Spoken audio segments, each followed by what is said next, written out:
Yang menarik adalah kedatangan Mesias akan didahului dengan atau oleh malapetaka.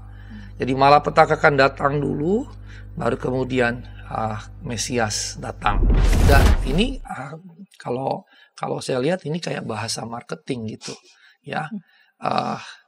Act locally, think globally kan gitu ya.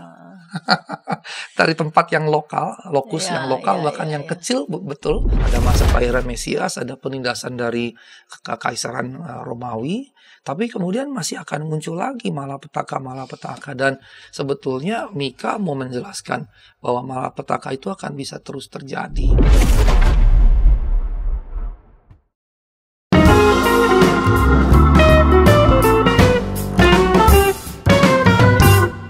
Sahabat YKB, sahabat Ngulik Alkitab, kita jumpa kembali dalam program Ngulik Alkitab. Program ini diselenggarakan sebagai media, sebagai sarana bagi kita membaca kitab suci dan menemukan pesan-pesan yang berharga, mutiara yang sangat bernilai dari setiap teks yang kita ulik dan tentu saja melihat relevansinya untuk kehidupan kita sehari-hari. Saya sebagai pemandu percakapan, Pendeta Santiani Manurung. Sahabat, pada episode kali ini dalam program Ngulik Alkitab kita akan mengulik kitab Mika. Kitab Mika pasal 5 ayat 1 sampai 4.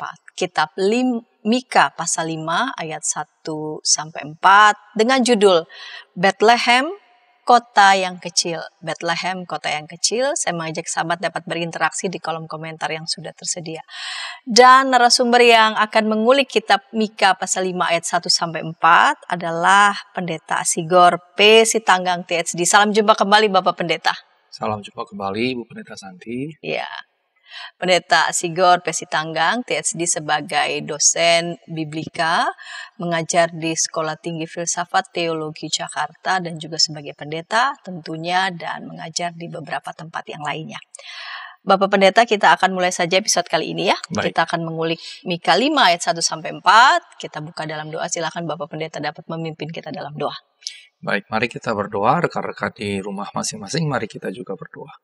Terima kasih Tuhan untuk hari ini kami belajar kembali dalam Ngulik Alkitab dan kali ini kami akan belajar dari kitab Mika. Kiranya Engkau menyertai setiap kami sehingga apa yang kami sampaikan, apa yang kami dengar boleh membantu kami untuk semakin mengenal Engkau, mengasihi-Mu dan juga sesama. Demi nama Yesus Kristus kami berdoa dan mengucap syukur. Amin. Amin. Mika pasal 5 ayat 1 sampai 4. Perikop ini diberi judul Raja Mesias dan Penyelamatan Israel. Tetapi engkau, hai Bethlehem Efrata, hai yang terkecil di antara kaum-kaum Yehuda, dari antaramu akan bangkit bagiku seorang yang memerintah Israel, yang asalnya sudah sejak dahulu, sejak zaman dahulu. Sebab itu, ia akan membiarkan mereka sampai waktu perempuan yang sedang melahirkan telah melahirkan. Lalu selebihnya dari saudara-saudaranya akan kembali kepada anak-anak Israel. Ia akan teguh menggembalakan mereka dalam kekuatan Tuhan, dalam kemegahan nama Tuhan Allahnya. Mereka akan tinggal tetap, sebab sekarang kebesarannya akan sampai ke ujung bumi. Dia akan menjadi damai sejahtera apabila Asyur masuk ke negeri kita dan memasuki puri-puri kita. Kita akan membangkitkan melawan dia 7 gembala, bahkan 8 pemimpin rakyat.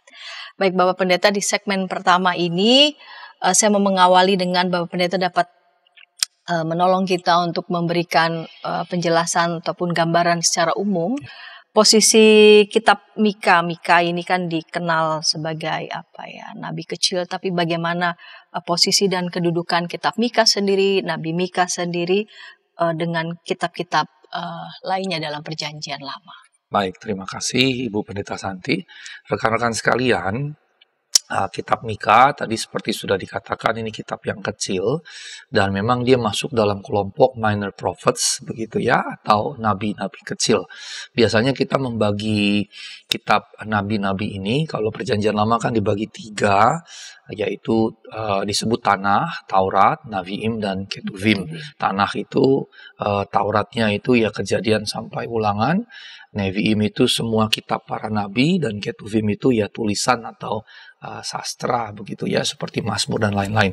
Nah, Nevi'im ini kadang-kadang dibagi dengan dua bagian. Yang pertama pre-exilic period dan post-exilic period, kitab Nabi sebelum pembuangan dan sesudah pembuangan. Itu kalau berdasarkan periode waktu di mana pembuangan Babel jadi patokan. Tapi kemudian di sisi yang lain ada pembagian lagi, yaitu major prophets dengan minor prophets. Major prophets itu nabi-nabi besar, minor prophets nabi-nabi kecil. Nabi besar itu misalnya Yesaya, Yehezkiel, Yeremia, dan Mika, nama Ibraninya Mikayahu.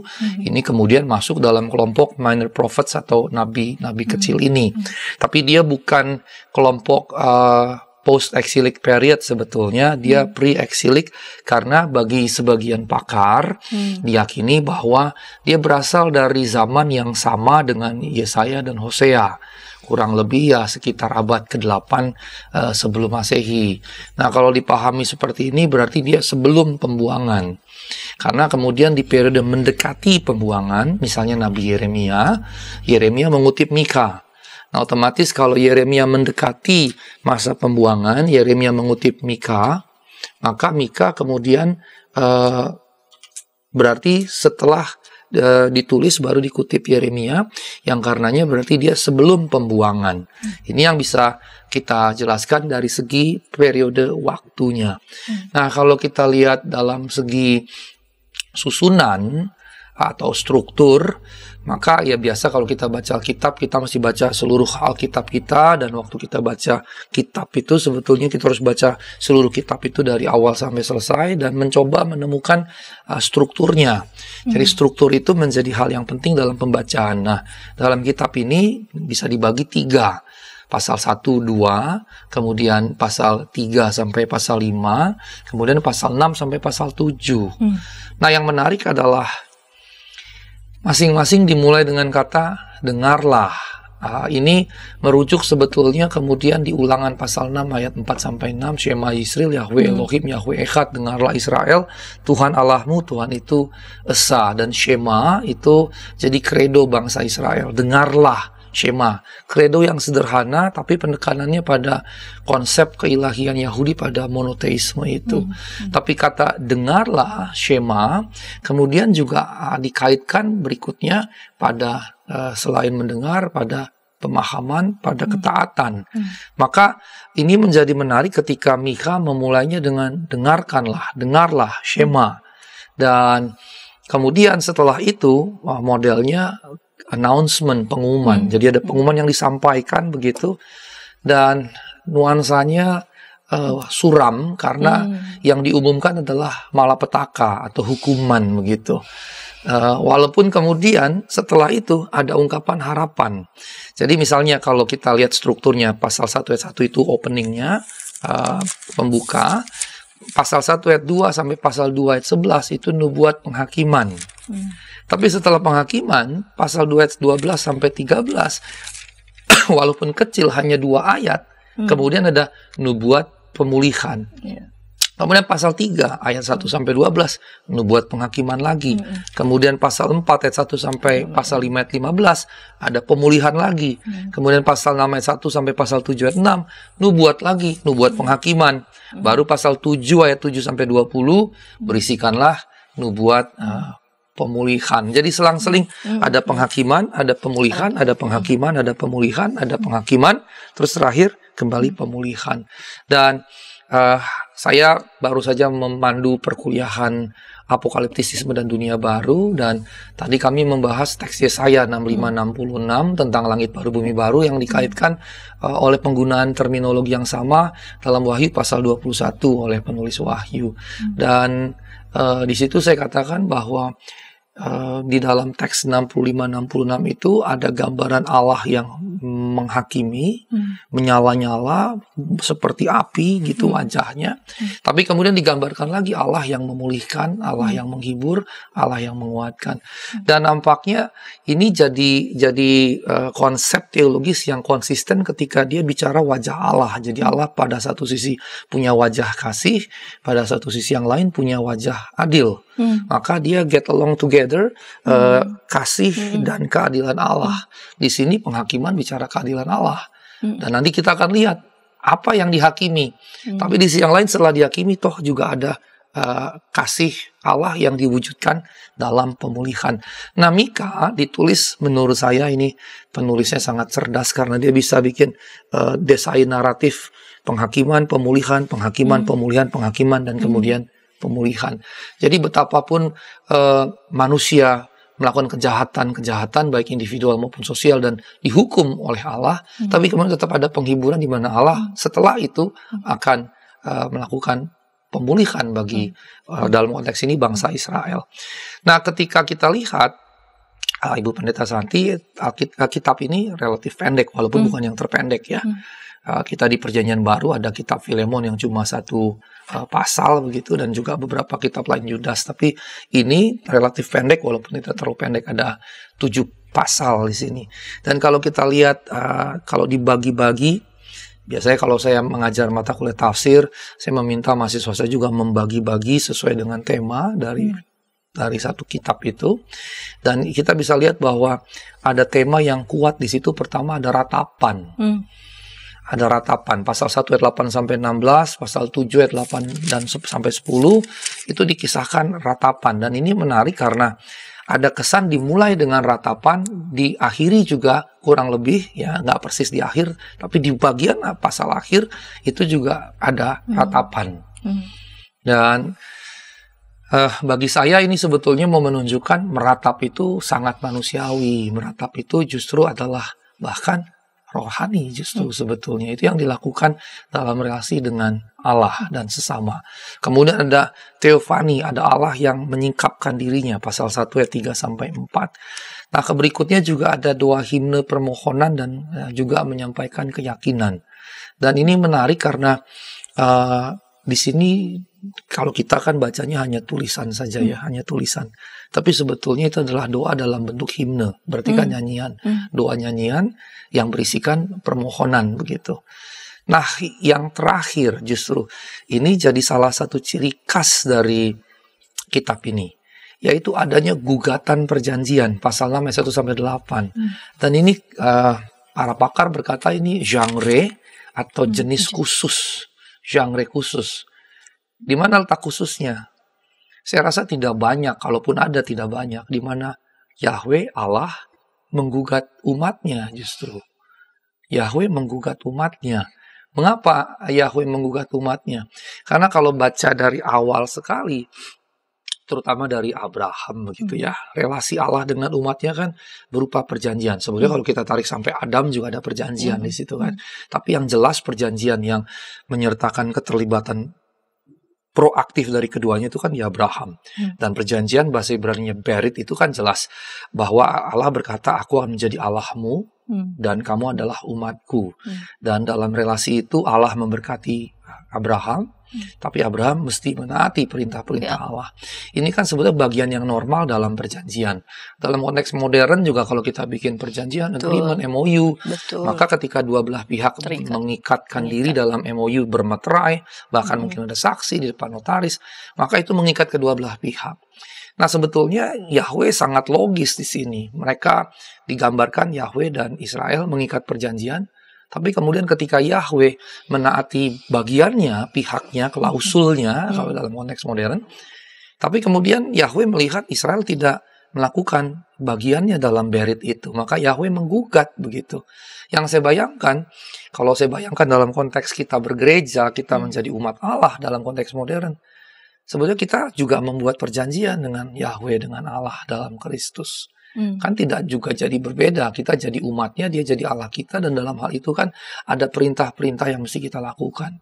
Tapi kita melanggar. Bersyukurnya Yahweh tidak menuntut gitu. Seandainya Yahweh menggugat kita, wah, ya bahasa gini asem bener gitu kalau sampai Yahweh menggugat gitu ya. Dan ini jadi menarik. Jadi kita diajak berpikir, kalau di Mika Yahweh menggugat Israel, sebetulnya kan dengan konsep Allah tidak berubah. Dia bisa menggugat kita juga ketika kita melakukan kesalahan-kesalahan seperti yang Israel lakukan dalam konteks kitab Mika yang dikritik, digugat oleh Yahweh itu. Jadi Bapak yang terkasih, sebetulnya Pendeta Santi bukan berarti Allah tidak bisa menggugat sebetulnya. Mungkin caranya tidak lagi langsung lewat para nabi yang berkata, Yahweh menggugat bangsa Israel, tapi menurut saya tentu sekarang lebih indirect gitu ya, tidak langsung. Yahweh menggugat. Makanya perlu kepekaan terutama sosial, karena kejahatan yang disampaikan di sini kejahatan sosial gitu. Perlu kepekaan atas kejahatan sosial yang sebetulnya Yahweh tegur kita juga. Nah, kalau kemudian saya kepada komposisi teks ini, maka kalau kita perhatikan, ini sebetulnya ada bagian yang berasal dari zaman Mika, tapi ada juga bahan yang sebetulnya dari periode pasca kitab Mika, pasca hidup Nabi Mika. Kalau tadi saya katakan di abad ke-8, berarti kalau pasca sangat mungkin mendekati pembuangan Babel, bahkan di antara masa pembuangan tersebut. Dan menurut saya kalau dilihat mendekati pembuangan di Babel menjadi cocok, karena itu bagian dari hukuman yang dilihat oleh bangsa Israel sendiri, bahwa mereka dihukum oleh Allah, dan karena seruan Yeremia kan untuk bertobat, melakukan pemurnian dan seterusnya. Maka pasca pembuangan kan purifikasi Israel menjadi begitu kuat, gitu ya. Purifikasinya penegakan hukum Taurat, menyingkirkan sinkretisme, tidak boleh kawin dengan yang bukan suku Israel, dan berbagai wujud lain begitu. Nah, kalau membayangkan dia tidak jauh mendekati masa pembuangan atau di antara masa itu begitu ya. Artinya ada kitab Mika yang memang ditulis oleh Mika, tapi kemudian ditambahkan pada periode-periode berikutnya, digabung ke dalam kitab Mika karena ada seruan yang paralel begitu. Maka kita akan melihat misalnya di pasal 1 sampai pasal 3 itu ada ancaman-ancaman. Ancaman-ancaman yang diberikan tentunya melalui kitab yang disebut dari Nabi Mika, tapi ancaman-ancaman ini berasal dari Yahweh sendiri. Dan ini menjadi penting karena ancaman ini diberikan kepada umatnya, bukan kepada umat lain, kepada bangsa Israel, bukan kepada bangsa yang lain begitu. Artinya ketika menjadi umat Allah, ini menggambarkan ada tuntutan sosial yang jauh lebih besar dibandingkan mereka yang pada waktu itu bukan umat Allah. Yang kalau kita semat pada diri kita ya sebagai gereja, ada tuntutan yang lebih besar sebetulnya, dan itu harus jadi satu realitas yang mesti kita terima begitu. Dan pasal 6 sampai pasal 7 ayat 7 kemudian berisi juga ancaman-ancaman yang biasanya dikaitkan dengan Mika. Tapi kemudian janji-janji pasal 4a sampai pasal 5, kemudian pasal 7 ayat 8 sampai 20. Jadi ada ancaman-ancaman yang mungkin sekali dari Mika, tapi ada janji-janji yang kemungkinan beberapa abad. Maka jadinya dia sedang bicara pada satu sisi nanti karena melihat perilaku bangsa Israel, tapi kemudian ada janji yang disampaikan beberapa abad kemudian ketika mereka mungkin saja masuk pembuangan atau dalam pembuangan atau pasca pembuangan. Sehingga memang ada pengharapan di situ. Tadi juga saya jelaskan di kelas saya bahwa Yesaya ada Proto, Dutro, dan Trito, dan pasal 6566 tentang langit baru, bumi baru itu ada di bagian terakhir 6566, dan karenanya dia tidak ditulis di konteks kehidupan Nabi Yesaya, tapi dalam konteks kembalinya mereka dalam proses pembuangan kembali ke Yerusalem, membangun lagi bait Allah, membangun lagi kehidupan. Ya otomatis kan dalam situasi seperti itu pengharapan digaungkan kembali. Maka seperti itu juga Mika. Nah tadi di kelas saya merelate Yesaya dengan Mika. Nah sekarang saya merelate Mika dengan Yesaya karena sebetulnya dia korelatif sekali. Dia berada di periode Yesaya sendiri berasal dari zaman yang sama dengan Mika, tapi bagian-bagian berikutnya Yesaya sama dengan bagian-bagian berikutnya Mika, berasal dari periode setelahnya, sesudahnya, di konteks pembuangan, dan sangat mungkin di antara pembuangan mau beralih kembali dari pembuangan Babel kepada perjalanan pulang ke Yerusalem dan ke Israel, sehingga nuansanya sama sekali. Ada kemiripan yang luar biasa, ada penghakiman, ada ancaman, tapi kemudian ada pemulihan. Dan karena para pakar berkata ini pemulihan berasal dari abad sebelumnya, sesudahnya, ketika mereka mulai kembali. Dan biasa dalam momen itu ada pengharapan yang dibangun. Bahkan dalam konteks Yesaya, pengharapannya mulai dari pengharapan messianic hope, sampai ke apocalyptical hope. Karena hanya di Yesaya ada konsep langit baru bumi baru. Kalau di Mika tidak ada. Yang ada hanya konsep pemulihan begitu. Nah, kalau kita lihat lagi janji-janji yang ada, itu sudah mengandaikan kejatuhan Yerusalem dan pembuangan ke Babel begitu, abad ke-6. Yang berarti sangat mungkin dia ditulis di bagian itu di periode atau setelahnya. Nah, kalau kita lihat bagaimana mereka melihat Sion seperti digambarkan kitab Mika, maka Sion dianggap tinggi begitu. Pasal 4 ayat 1 sampai 4, dan muncullah karakter mesianis begitu. Ya, karakter mesianisnya ada, tapi karakter apokaliptiknya tidak ada. Itu adanya di Yesaya. Jadi ini pembedanya, walaupun tadi saya katakan Yesaya dan Mikanya dalam periode yang sama, dan kemudian ada bagian yang kurang lebih pada periode pembuangan dan pasca pembuangan, perjalanan kembali, tapi ada ide teologis yang berbeda. Mika hanya di Messianic Hope, sementara Yesaya ada sampai langit baru, bumi baru, apocalyptical hope gitu ya. Dunia yang akan dibaharui di sana. Nah, dengan ditinggikannya Sion memang otomatis akan berkaitan erat dengan Messianic Hope tadi, karena pengharapan akan Mesiasnya hadir dari Sion, dan Sion itu nama lain dari Yerusalem. Dan dengan menyebutkan Yerusalem sebagai Sion, ini sebetulnya bagi para pakar menunjukkan bagian-bagian yang memberikan glorifikasi bagi Sion itu berasal dari periode waktu sebelum pembuangan. Nah, ini menarik karena berarti dia dirajut sedemikian rupa gitu. Maka kalau kita membacanya, kalau membaca sekejap saja kita akan tidak bisa membedakan. Tapi kalau pembacaan yang teliti akan nampak begitu. Karena memang pengglorifikasi Yerusalem sebagai Sion itu memang adanya di sebelum pembuangan, pre-exilic period. Setelahnya sudah tidak lagi. Setelahnya itu kemudiannya purifikasi lah, kemudian mesianik politik, segala macam. Kira-kira seperti itu. Baik, Pak Pendeta tadi sudah menyebut di segmen pertama ini panjang begitu ya, memberikan gambaran umum, menolong kita nanti akan melihat teks ini sendiri di pasal 5 ayat 1 sampai 4 tentang Messianic Hope, ya, Raja Mesias dan penyelamatan Israel. Pak Pendeta tadi sudah menyampaikan janji yang menekankan pentingnya Sion secara khusus sebelum ya, pre pembuangan. Namun ini kita lihat nanti pasal 5 ada kata Hai Bethlehem Efrata. Nanti kita lihat bagaimana pernyataan Hai Bethlehem Efrata ini begitu sangat penting dalam kaitan dengan Messianic Hope. Kita akan ulik ini di segmen kedua, namun sebelumnya kita dengarkan pesan-pesan berikut ini.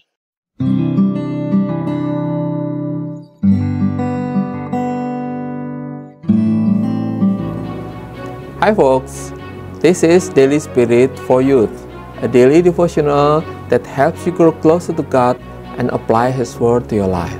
Daily Spirit for Youth dapat Anda saksikan hari Senin sampai Sabtu pukul 4.30 waktu Indonesia Barat di channel YKB TV.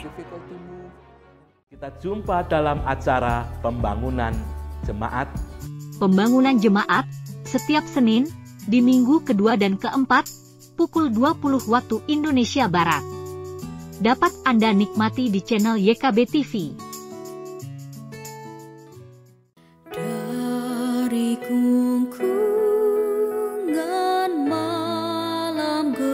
Nyanyikanlah nyanyian baru setiap hari Rabu pukul 12 waktu Indonesia Barat. Dapat Anda nikmati di channel Lagu Rohani YKB TV.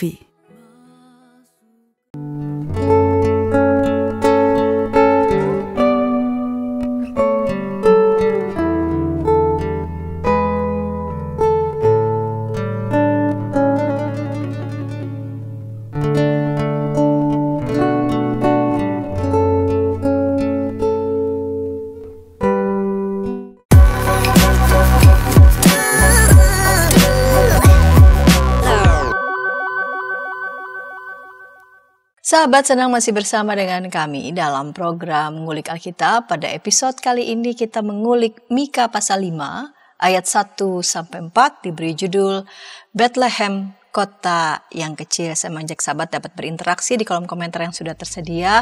Narasumber pada episode kali ini Bapak Pendeta Sigor P. Sitanggang THD dengan senang hati merespon baik itu tanggapan maupun juga pertanyaan dari para sahabat. Pak Pendeta Sigor, kita lanjut di segmen yang kedua ini. Kita akan melihat teksnya sendiri ya Pak Pendeta. Ini menarik, ada kata di sini, Hai Bethlehem Efrata. Mengapa Bethlehem, tidak Sion, Yerusalem ya, glorifikasi besar pada Sion. Tapi mengapa Bethlehem? Ya, baik. Kita akan menjawab itu. Tapi tadi Bu Pendeta Santi sudah menyebut juga yang tadi saya sebutkan, glorifikasi kota Sion. Jadi memang kita harus bear in mind dulu dalam konteks berpikir orang Yahudi, Yerusalem itu kota suci. Ya, di situ ada Bait Allah, dan Bait Allah dipahami tempat di mana hadirat Allah, kadang-kadang dalam bahasa Ibrani disebut Shekinah, begitu hadirat Allah dinyatakan. Dan kitab Yesaya di bagian awal ketika panggilan Yesaya diberikan, dia menggambarkan Bait Allah yang begitu kuat, memiliki presensi kehadiran Allah itu ya. Jadi Bait Allah menjadi sentral begitu. Jadi dalam agama Yahudi sentralnya tentunya Bait Allah. Dan disitulah kemudian imam besar, imam kepala, imam-imam melayani orang-orang Lewi keturunan Harun, melayani di situ semua jadi pusat. Maka ketika mereka diserbu, dihancurkan, menghancurkan Bait Allah itu seperti menghancurkan identitas. Karenanya Yerusalem menjadi paling penting bagi orang-orang Yahudi, dan glorifikasi itu dengan disematkan kata Zion. Tapi kita tidak sedang bicara Sionisme politik yang sekarang gitu ya. Teman-teman mesti membedakannya. Kita bicarakan Israel kuno waktu itu. Nah, karenanya sebelum bergerak lebih jauh, kita lihat dulu apa sih pesan utama kitab Mika dan kenapa tadi ada glorifikasi kota Sion yang saya sebutkan. Lalu kenapa malah kemudiannya ke Bethlehem. Nah, sebelum ke situ, pesan utama kitab Mika ini menurut saya sangat sosial, walaupun tidak menjadi sosialis gitu ya. Dalam kitab ini Mika mencela para pemimpin yang tidak adil. Wah, ini luar biasa, ini dalam konteks Indonesia ini makin nyata gitu. Para pemimpin yang tidak adil kemudian bukan cuma ditegur atau dikritik, dicela begitu ya, dicela. Karenanya ini kan nabi pada zaman itu menjadi penyambung lidah Allah. Dalam konteks gereja bukan perorangan, gerejalah penyambung lidah Allah sekarang. Karenanya gereja mesti terus menyuarakan perkataan atau seruan profetis tadi. Sehingga kalau ada pemimpin yang tidak adil, ya gereja harus berani bersuara. Kemudian membela hak-hak orang miskin terhadap orang kaya dan berkuasa. Saya mengajar di materi yang lain, saya katakan di teori tafsir biblis di kampus saya katakan bahwa pada zaman itu, baik Yesus maupun jauh sebelumnya, itu tidak ada middle class. Yang ada adalah lower class dan high class. Begitu. Jadi nggak ada kelas tengah gitu. Nah, konteks sekarang kalau lihat, saya pernah membaca kajian BPS, Biro Pusat Statistik, yang menunjukkan kelas menengah di Indonesia sedang menurun gitu. Karena COVID dan berbagai macam keadaan ekonomi yang belum stabil. Tapi pada waktu itu bukan menurun, nggak ada sama sekali kelas menengah. Yang ada kelas bangsawan, bahkan para raja, keluarga raja, atau kelas pekerja buruh budak gitu, hanya dua ini. Begitu. Sehingga dengan kata lain, ini minoritas, ini mayoritas. Maka yang terjadi adalah tirani minoritas, begitu. Dan karenanya seruan Mika ditujukan kepada tirani minoritas yang berkuasa, tapi kemudian menjadi lalim, tidak adil. Maka dia menyerukan pembelaan hak-hak orang miskin tadi terhadap orang kaya, orang yang berkuasa.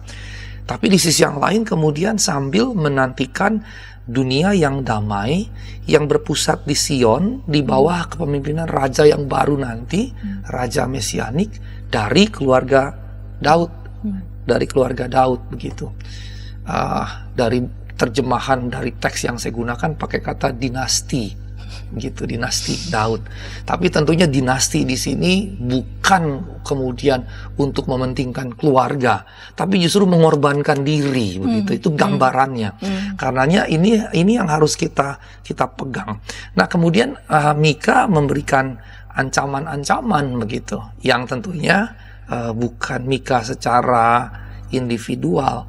Ancaman-ancaman ini kita mesti pahami sebagai Yahweh yang menyuruhkannya. Karena konsep tadi Nabi penyambung lidah Allah.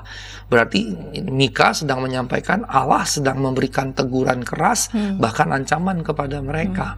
Nah, ini yang sebetulnya sebagai bukan hanya orang percaya, siapapun kita ya, mau beragama tidak beragama pun, sebetulnya apapun agama yang kita yakini, toh tetap ada Allah gitu.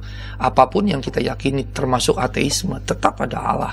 Nah, Allah yang ada ini tidak akan diam. Suatu saat dia akan bukan hanya mengancam. Kalau di Mika nanti, kalau lihat pembuangannya, itu bagian perwujudan dari itu. Sehingga dengan kata lain, ini teguran juga, terutama bagi kita di konteks modern begini.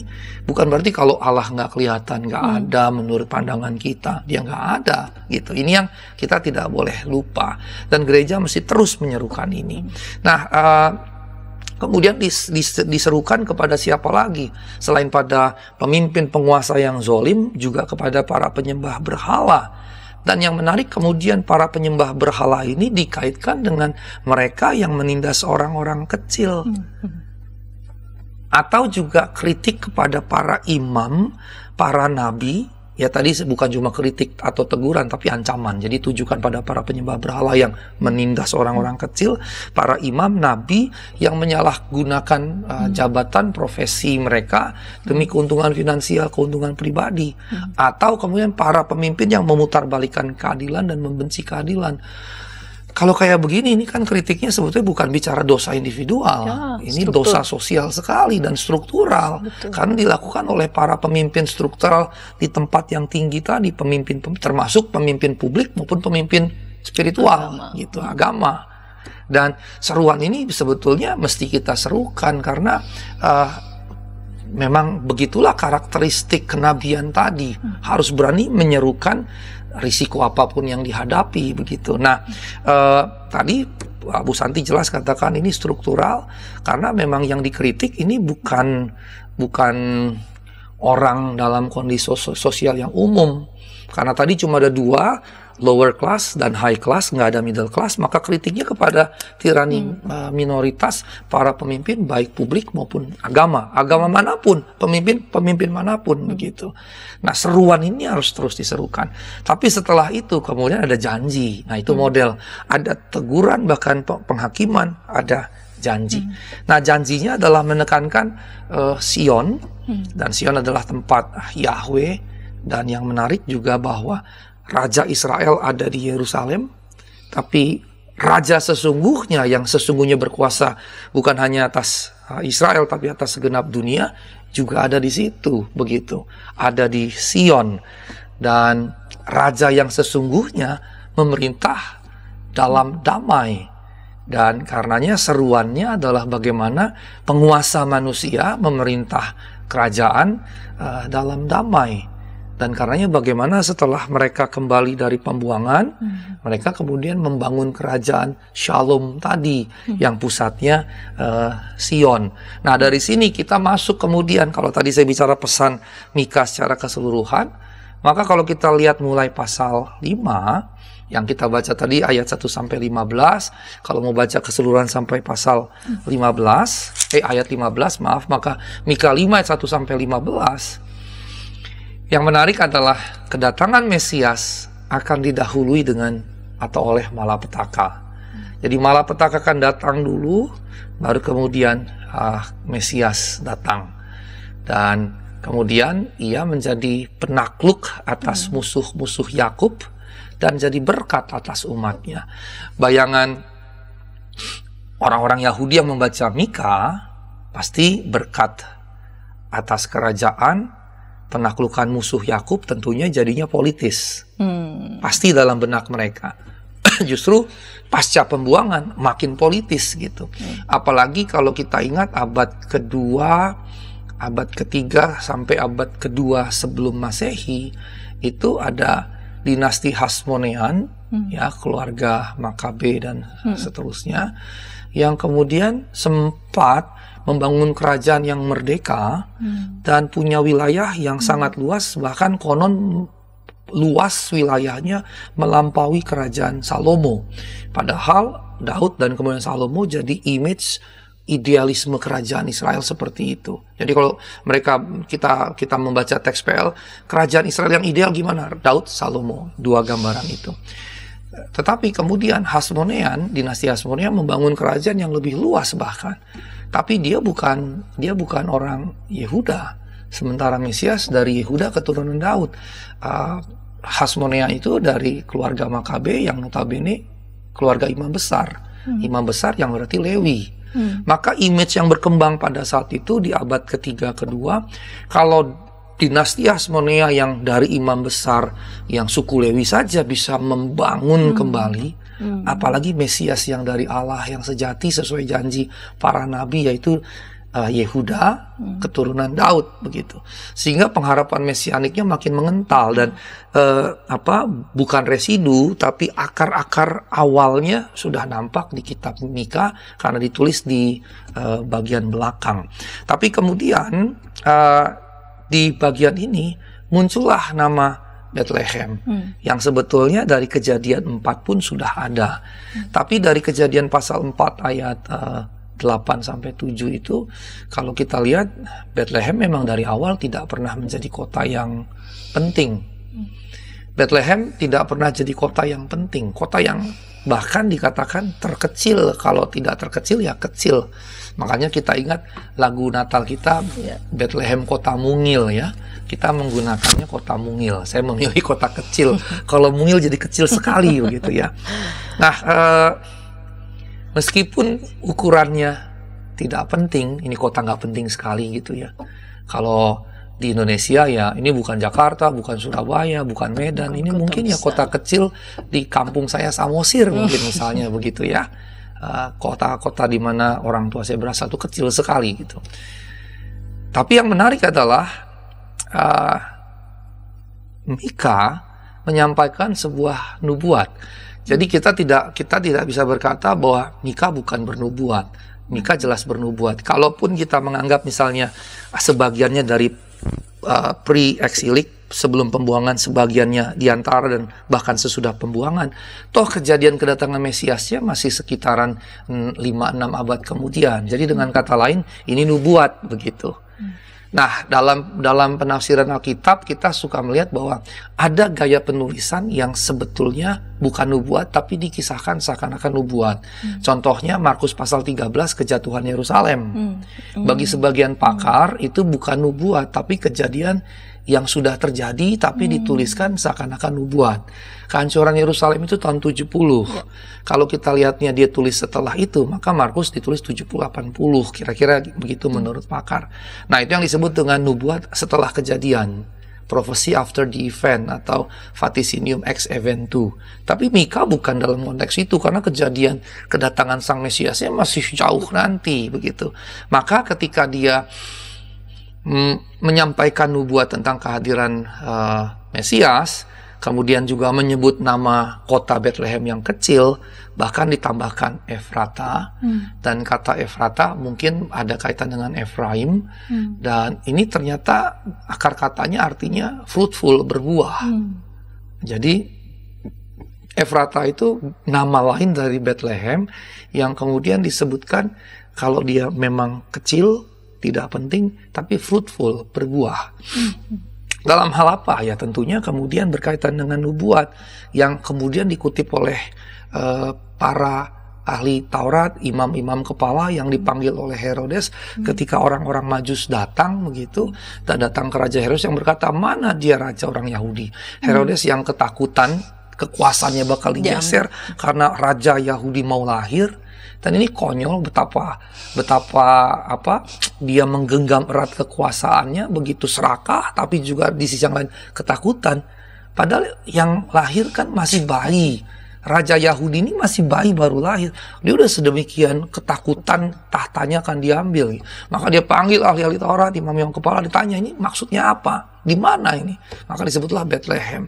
Dan kemudian dikutiplah perikop yang jadi rujukan kita. Nah, kutipannya apa? Sekali-kali tidak disebut yang terkecil. Kira-kira begitu yang dikutip. Nah, karenanya Mika bagi tentunya orang Kristen ya. Bagi orang Yahudi tidak gitu dalam konteks Mesias gitu ya. Tapi bagi konteks Kristiani, pembacaan Kristiani, Bethlehem menjadi sangat penting jadinya, walaupun kecil, bahkan lebih cemerlang dibandingkan kota-kota lainnya karena kelahiran Mesias itu yang sudah dijabarkan di kitab Mika. Apalagi tadi ada gambaran perempuan yang akan melahirkan begitu ya, yang biasanya kita akan menafsirkan dua. Dan ini menarik karena di Wahyu pasal 12 dikisahkan ada perempuan dengan anak yang mau diterkam oleh naga yang dibawa kabur. Itu kan bicara Yesus sang anak dengan tentunya perempuan bisa dua. Israel yang menghadirkan Mesias dan secara individual Maria yang melahirkan sang Mesias. Nah, perempuan yang melahirkan juga bisa dua. Secara kebangsaan Israel, secara individual ya Maria itu gitu. Karenanya memang kemudian itu juga yang digunakan untuk nubuat tentang kelahiran Mesias. Jadi orang-orang Kristen akan membaca Mika pasal 5 ayat 1 dan seterusnya sebagai nubuat tentang bahkan Sang Maria itu sendiri gitu ya. Walaupun nanti di teks-teks yang lain ada kata perawan itu yang dikutip di PB, sebetulnya di Perjanjian Lama tidak ada kata perawan, hanya perempuan muda begitu ya. Tapi perempuan muda dalam bahasa Ibrani diterjemahkan dalam bahasa Yunani jadi perawan. Yang memang perawan pasti muda karena istilah perawan itu memang untuk usia yang perempuan yang masih sangat muda, karena perempuan pada zaman itu tidak lama setelah mulai haid sudah bisa dinikahkan, 15-16 itu lumrah. Jangankan 2000 tahun yang lalu, zaman kita saja masih banyak yang seperti itu, apalagi di pedalaman. Zaman saya masih kecil, zaman nenek saya misalnya, nenek saya yang kedua itu dinikahkan persis belum lama setelah pubertas begitu. Jadi lumrah kalau kemudian konsep seorang anak perempuan muda dianggap oleh penerjemah Septuaginta perawan muda, karena memang perawan muda pasti masih sangat muda belia. Tapi itu tetap ada interpretasi begitu. Nah, di sini seorang perempuan yang melahirkan, maka diinterpretasi dua tadi, Israel ataupun perempuan, Israel secara nasional, perempuan secara individual yaitu Maria yang dilahirkan Mesias dalam pembacaan Kristen ya Yesus. Nah, ini yang membuat kemudian Sion menjadi kalah penting dibandingkan Bethlehem. Sebagai manusia, Tuhan kita berasal dari kota Daud. Kota Daudnya bukan Sion tapi Bethlehem gitu, karena Daud juga berasal dari Bethlehem. Maka penyebutan anak Daud ternyata bukan sekedar secara genetik dia keturunan Daud, baik kalau menurut Matius dari bapaknya, menurut Lukas dari ibunya, bukan hanya keturunan silsilah itu, tapi juga kotanya ternyata dia berasal dari kota Daud. Jadi secara manusia dia berasal dari kota Daud sebagai anak Allah, dia hidup dalam kekekalan. Nah, ini aspek berarti kemanusiaannya. Nah, meskipun orang-orang Yahudi, kawanan domba Yahudi menolaknya, dia adalah gembala domba-domba tersebut. Dan dia menciptakan perdamaian dengan pengorbanannya di kayu salib begitu. Nah, kalau kita melihat dalam konteks Mika, ada bangsa Asyur, ada juga bangsa Babel, dan dalam konteks kuno Asyur secara harfiah, dalam konteks modern akan ada bangsa-bangsa quote-unquote Asyur maupun Babel yang akan mengancam kita. Jangan sampai tanpa kita sadari, justru kita yang jadi Asyur atau Babel bagi orang-orang lain gitu. Ini yang mesti kita juga sadari, para pemirsa yang budiman. Jangan sampai tanpa kita sadari justru kita jadi alat, ya saya berani katakan alat iblis lah dalam konteks kejahatan, karakter kejahatannya gitu. Jangan sampai kita yang justru jadi Asyur modern tadi atau Babel modern yang mengancam, yang menindas bukan hanya umat, bahkan para gembala begitu. Nah, kalau kita lihat di situ ya,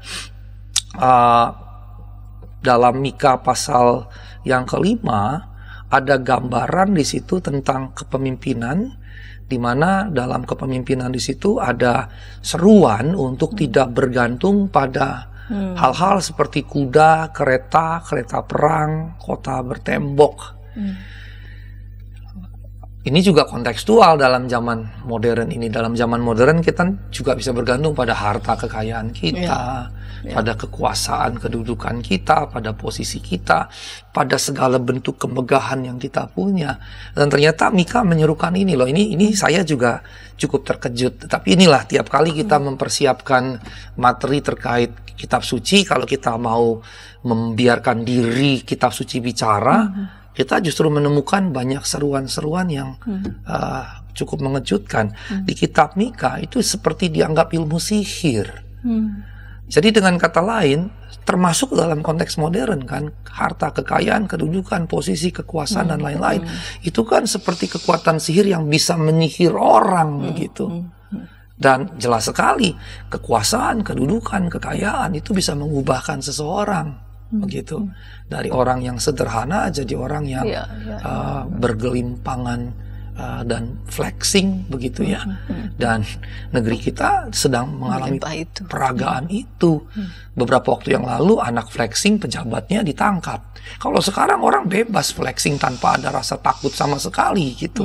Dulu kalau jadi anak pejabat flexing, istri pejabat flexing gak lama ditangkap. Sekarang tidak gitu. Jadi sebetulnya kontekstual sekali yang Mika sampaikan. Tapi kalau dia sedang bicara sepenuhnya pada pihak kekuasaan gitu ya, karena tadi yang saya lower class dengan higher class tadi, sehingga bicara penguasa, kuda, kereta perang, kota bertembok, dia bisa jadi ilmu sihir karena punya daya magi.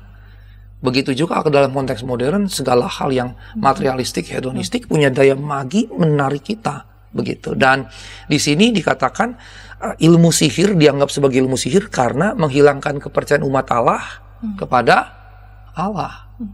Dan menggantungkan kepercayaannya, menggantungkan keyakinannya, pengharapannya pada semua itu, begitu. Dan sekali lagi saya mau katakan, itu kontekstual. Maka kalau misalnya saya lihat secara khusus pasal 3 dan pasal 5 ayat 3 dan 4, kalau kita lihat ayat 4-nya, ia akan menyerahkan mereka sampai pada waktu seorang perempuan yang bersalin melahirkan, dan sisa-sisa saudara-saudaranya akan kembali bersama dengan orang-orang Israel. Ini saya terjemahkan saja. Dan ini waktu seorang perempuan yang bersalin melahirkan, ini kan yang tadi saya katakan begitu. Sisa-sisa saudaranya kadang-kadang orang pahami sebagai the remnants of Israel begitu. Karena memang kan pasca pembuangan di Babel, tidak semua kembali ke Babel begitu. Kemudian setelah saya tadi katakan Hasmonean itu juga datang lagi tahun 150 kurang lebih, diserbu lagi begitu. Dan baru dari momen itu digantilah dengan Herodes, sehingga dinastinya berubah dari Hasmonean jadi Herodian dengan Raja Herodes. Nah, sisa-sisa itu bicara ya orang-orang yang berserakan yang kemudian akan kembali bersama dengan orang Israel, berkumpul kembali.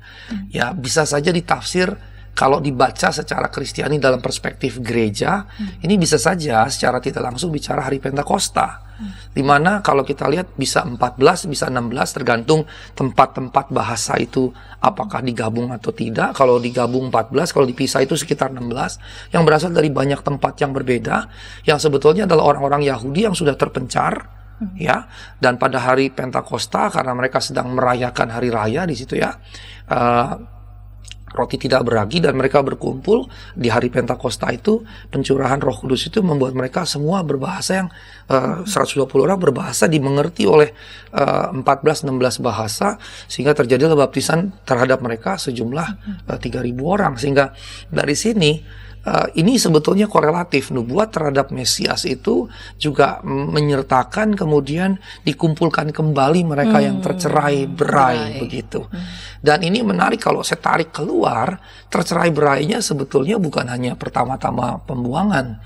Kalau kita tarik sampai sejarah manusia menurut versi kitab suci kan sampai Babel. Ketika mereka begitu angkuhnya bangun menara ingin menyaingi Allah, Allah memecah belah bahasa mereka jadi tercerai-berai.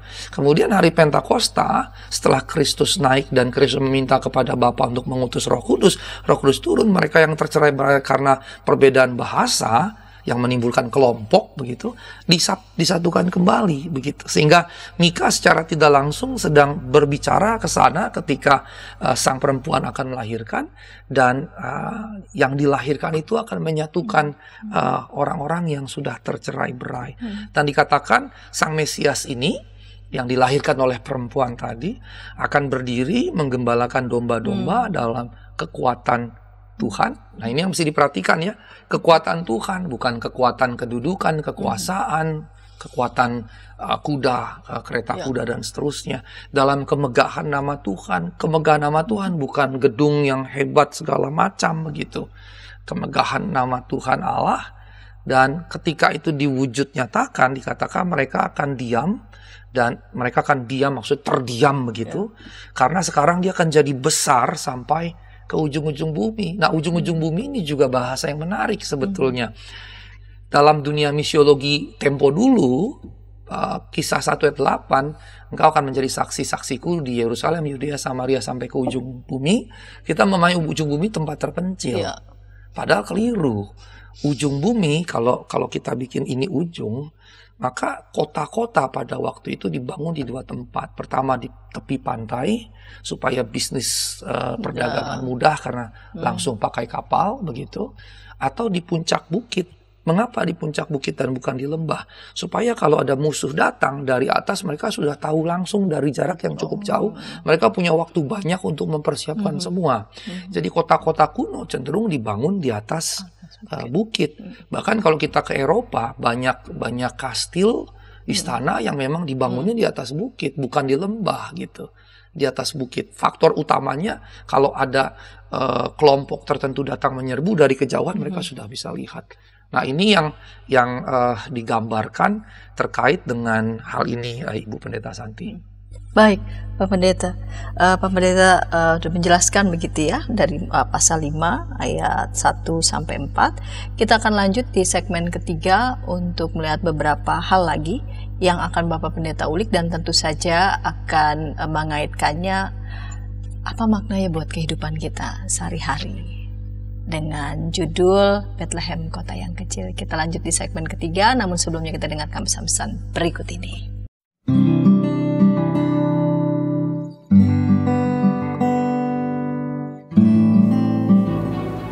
Hi folks, this is Daily Spirit for Youth, a daily devotional that helps you grow closer to God and apply His Word to your life. Daily Spirit for Youth dapat Anda saksikan hari Senin sampai Sabtu, pukul 4.30 waktu Indonesia Barat, di channel YKB TV. Kita jumpa dalam acara Pembangunan Jemaat. Pembangunan Jemaat setiap Senin di minggu kedua dan keempat, pukul 20 waktu Indonesia Barat. Dapat Anda nikmati di channel YKB TV.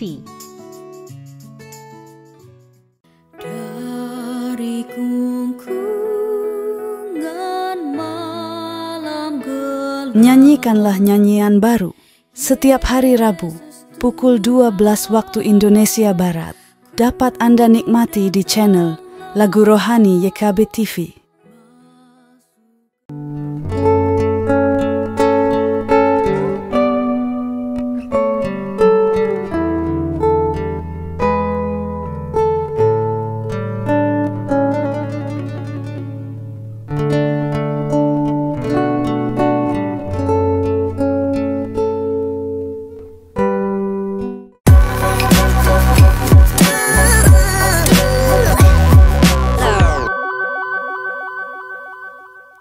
Sahabat Ngulik Alkitab, sahabat YKB, senang masih bersama dengan kami dalam program Ngulik Alkitab. Pada episode kali ini kita mengulik Mika pasal 5 ayat 1-4 dengan judul Bethlehem Kota yang Kecil dengan narasumber Bapak Pendeta Sigor Pesitanggang THD.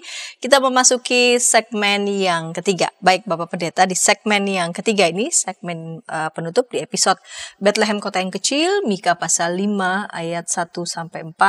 Ada hal apa lagi yang Pak Pendeta bisa lihat lalu kemudian temukan di teks ini dan tentu saja relevansinya untuk kehidupan kita sehari-hari. Baik, terima kasih Ibu Pendeta Santi.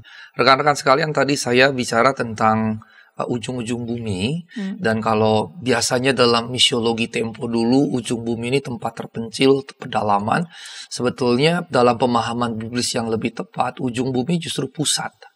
ujung itu sebenarnya pusat. Tadi saya katakan begini, nih, Peak ini pusat karena kota itu dibangun di atas bukit, bukan di lembah. Sehingga ujung bumi sebetulnya bukan pedalaman, ujung bumi adalah pusat. Maka ujung-ujung bumi yang dimaksud pusat-pusat kekuasaan. Maka sebetulnya ketika dikatakan bahwa dia menggembalakan domba-domba dalam kekuatan Tuhan, kemegahan nama Tuhan, terus menjadi besar di ujung-ujung bumi.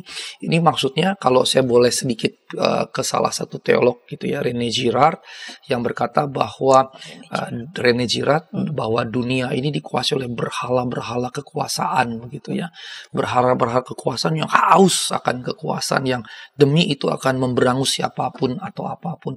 Nah, ini justru gambaran kebalikannya. Sang penguasa dari Bethlehem ini akan menampakkan kekuatan, kemegahan Tuhan, bukan duniawi, dan akan menjadi besar sampai ke ujung-ujung bumi, tapi bukan menjadi berhala-berhala yang haus kekuasaan, tapi kebalikannya justru. Dia menghadirkan antitesis dari model berhala kekuasaan tersebut. Dan antitesis dari sini salah satunya adalah dia yang jadi sang penguasa itu bukan muncul dari kota besar, bukan muncul dari ibu kota, bukan muncul dari kota yang jadi pusat penyembahan bangsa Israel, tapi justru berasal dari kota sangat kecil, yaitu Bethlehem. Dan tadi saya sudah katakan bahwa dia anak Daud bukan hanya secara keturunan, tapi dia juga anak Daud karena dia berasal dari kota Daud gitu, kota keluarga Daud. Yang ini jadi semacam sebuah penjelasan mengapa Israel harus diserahkan kepada kekuasaan bangsa-bangsa di dunia dan tidak diselamatkan lebih awal, bukan sekedar pada kemunculan Mesias, tapi pada bagaimana dia muncul. Bukan sekedar bahwa Mesias muncul begitu, tapi bahwa bagaimana Mesias itu muncul, yaitu lahir di Bethlehem, bukan di Yerusalem, bukan di kota Daud. Mengandaikan bukan Daud ketika dalam kekuasaan besarnya, tapi mengandaikan Daud asal muasalnya. Ketika dia dalam kondisi belum apa-apa, bukan siapa-siapa. Begitu. Sehingga dalam kondisi dia belum punya tahta, dalam kondisi keluarga biasa-biasa. Dan kemudian ini seperti juga mengandaikan Daud akan mengalami lagi itu. Daud dalam pengertian dinasti Daud. Dan kita melihat bahwa kemudian karenanya dalam pembuangan kan dikuasai dan dijarah sana sini dan seterusnya.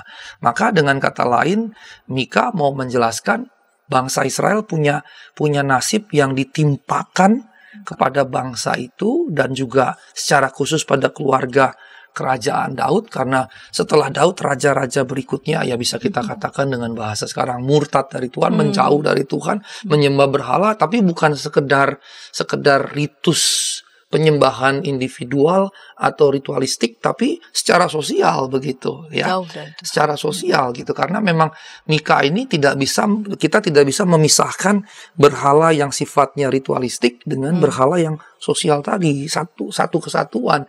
Jadi dalam pemahaman Mika, orang yang melakukan segala kejahatan sosial sebetulnya memiliki berhala sosial gitu, sekalipun dia Kristen gitu.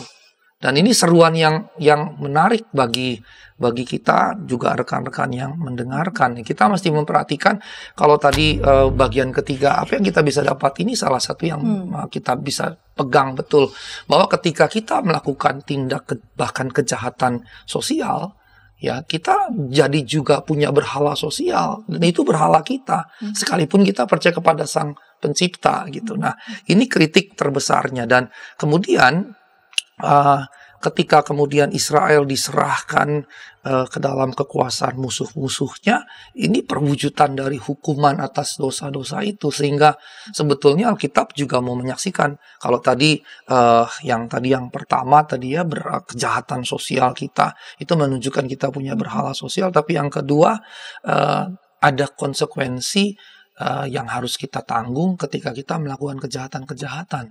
Mungkin kita bisa bebas dari hukum manusia, tapi Allah adalah adil yang akan kemudian menegakkan hukumnya. Kapan kita nggak tahu, tapi ini justru seruan yang disampaikan oleh kitab Mika.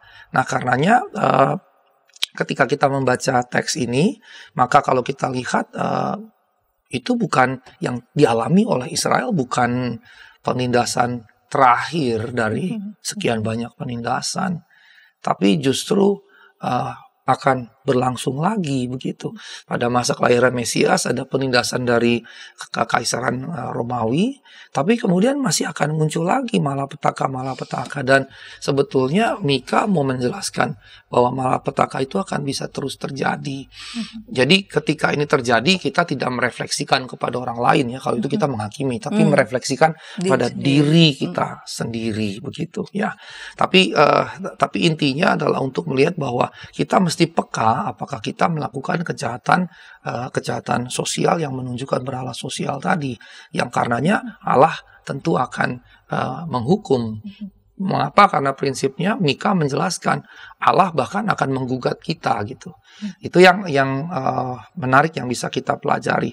Nah, kemudian kita juga bisa melihat bahwa bukan Yerusalem yang disebut Sion yang mengalami glorifikasi itu yang jadi tempat kelahiran Sang Mesias tadi, tapi justru dia memilih tempat ketika Daud belum siapa-siapa, ketika keluarga Daud juga cuma keluarga peternak begitu ya, dan Daud pun digambarkan hanya memiliki beberapa ekor yang dia gembalakan begitu. Dan tempat ini, Bethlehem yang disebut fruitful tadi, justru itu yang dipilih, yang dinubuatkan akan menjadi tempat kelahiran Mesias. Maka dari sini kita bisa melihat bahwa perikop ini yang kemudian digunakan oleh Matius, kalau dalam tafsir disebut reader response, teks ini dibaca oleh teks ini gitu ya. Jadi teks Mika dibaca oleh teks Matius, dan teks Mika digunakan untuk mengafirmasi apa yang diyakini dalam teks Matius gitu. Bahwa memang Yesus dari Bethlehem, dan karenanya diteguhkan oleh Mika, berarti Yesus adalah Mesias, dan karenanya karakteristik Yesus seperti Mesias dalam Mika, di mana dia berasal bukan dari kota yang besar, bukan dari ibu kota, bukan dari pusat kekuasaan, tapi justru dari tempat yang tidak diperhitungkan, yang oleh masyarakat dianggap kota kecil, tidak menyenangkan. Bahkan kalau lihat bagaimana ahli-ahli Taurat berkata, bukan yang terkecil, sesungguhnya engkau bukan yang terkecil, justru menunjukkan fakta yang terkecil begitu. Ketika mereka berkata, sesungguhnya Bethlehem bukan yang terkecil, itu sebetulnya menunjukkan yang dibayangkan, dipahami oleh masyarakat saat itu memang kota terkecil yang tidak dianggap gitu. Nah, karenanya justru dari situ, dari tempat yang kecil, bukan apa-apa, bukan pusat kekuasaan, justru hadir Sang Mesias yang kemudian bukan hanya sekedar menjadi penguasa, bukan sekedar menjadi penguasa yang besar, tapi justru jadi penguasa yang jadi penyelamat bagi segenap umat manusia begitu. Dan ini kalau saya lihat ini kayak bahasa marketing gitu ya. Act locally, think globally kan gitu ya. Dari tempat yang lokal, lokus yang lokal, bahkan yang kecil betul, malah jadi mendunia, mengglobal begitu. Yang kalau kita bawa dalam konteks kita, maka kita tidak boleh kemudian baik dari kita mengabaikan hal-hal yang kita anggap orang anggap remeh, anggap kecil segala macam, ataupun dari kitanya sendiri kepada orang-orang lain, kita tidak boleh karenanya kemudian menganggap remeh, menganggap rendah, menganggap hina mereka yang kecil justru. Dan ini karena saya masuk kepada bagian yang keempat sebetulnya, tapi berkaitan dengan yang ketiga, justru menunjukkan keberpihakan Allah. Kepada siapa? Kepada orang yang kecil. Tadi kan saya katakan bahwa tidak ada middle class, yang ada adalah higher class, lower class. Dan ini tirani minoritas. Yesus kalau lahir di Yerusalem, dia masuk kelompok sini. Gitu. Tapi dia lahir di Bethlehem, kota kecil sekali yang tak diperhitungkan. Dia lahir di sini, di lower class ini. Jadi menunjukkan sebetulnya bahkan kelahirannya menunjukkan keberpihakannya pada lower class ini, pada kebanyakan orang. Nah, karenanya kemudian keberpihakan ini dihadirkan dengan ketika dia bertambah usia, kemudian mulai melayani, memberitakan Injil, mati, maka kematiannya justru menunjukkan posisi dia sebagai penguasa, bukan penguasa seperti ini. Jadi keberpihakan pada si lemah, si kecil, si hina, si rendah ini, sambil di sisi yang lain dia contohkan kepada yang di atas, kalau engkau jadi penguasa, engkau harus seperti ini. Penguasa yang sejati, pemimpin yang sejati justru harus mau berkorban bagi mereka yang rendah dan bukan kemudian malah menindas yang lemah. Dan ini gambaran yang Mika hadirkan, dan ini seruan yang mesti kita bukan hanya kita dengarkan sekarang, harus terus-menerus kita serukan terus begitu. Keberpihakan kita harus kepada yang kecil, yang lemah, yang hina. Makanya salah seorang imam Yesuit di Amerika Selatan ya punya konsep preferential option for the poor. Baginya teologi Yesus itu keberpihakan khusus kepada orang miskin, orang lemah dan seterusnya. Makanya preferential option for the poor. Tapi kemudian saya menulis artikel menambahi sebetulnya idenya bukan sekedar keberpihakan Yesus pada si orang miskin, lemah dan papa, tapi pada sisi yang lain Yesus mau tunjukkan kepada yang di atas. Berhadapan langsung dengan. Iya, berhadapan langsung dan mau menunjukkan mereka yang ada di atas, para pemimpin, para penguasa dan seterusnya juga harus menggunakan ini, bukan menindas yang ini, tapi justru untuk mengangkat yang ini, begitu. Dan Yesus naruh dirinya sebagai jembatan untuk relasi keduanya. Sehingga yang terjadi sebetulnya konsepnya bukan perlawanan kelas. Kalau ini kan perlawanan kelas. Nah, Yesus tidak demikian. Kematian di kayu salib untuk keberpihakan ini, tapi juga untuk menebus mereka yang di sini supaya tidak lagi tunduk pada berhala-berhala kekuasaan yang kejam, tapi justru menjadikan kekuasaannya melayani mereka yang di bawah untuk mengangkat yang di bawah naik ke atas. Nah, ini yang saya baca dari dan saya kulik dari kitab Mika yang sungguh sangat menarik, Bu Pendeta Santi. Baik, Pendeta Sigor.